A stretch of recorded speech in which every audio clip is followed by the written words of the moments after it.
अली के साथ है। मैं बहुत बड़ा नुक्ता आपको देना चाहता हूं, कुरान अली के साथ है, अली कुरान के साथ है। और इसका तीसरा जुमला है, अली जहां भी हो।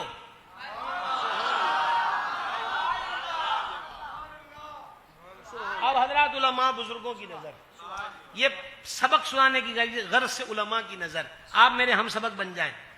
आपने क्या किया? अलमारी में, तिजोरी में रुपया पैसा सोना चांदी रखा, गनमैन बॉडीगार्ड मुकर्रर कर दिया।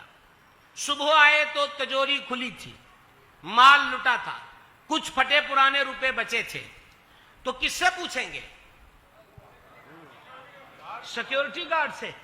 वो कहे जी कि नहीं जी मेरा काम तो बस बंदूक ही पकड़ना है, तो आप कहेंगे नो, बंदूक किस लिए पकड़नी थी? इसीलिए कि इस लाख के करीब कोई ना आए, इसका ताला कोई ना तोड़े, बीच में से माल कोई ना निकाले।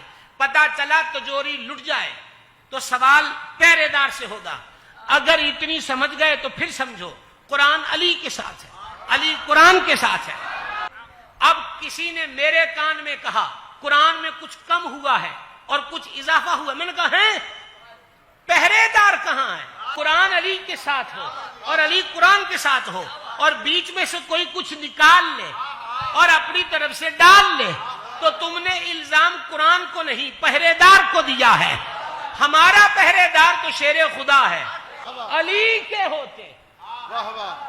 ये मैं अपनी आवाम के लिए नुक्ता बयान कर रहा हूं, वगरना इस पर नस मौजूद है, हमने नाजिल फरमाया है और हम ही इसकी हिफाजत फरमाएंगे। वो नस वारिद है, कुरान में है, अल्लाह इसकी हिफाजत फरमाने वाला है। लेकिन मैं अवामी सतह पर भी ये नुक्ता हदीस के तहत ही दे रहा हूं कि जिस कुरान के साथ अली हो वो वादा काटा नहीं हो सकता।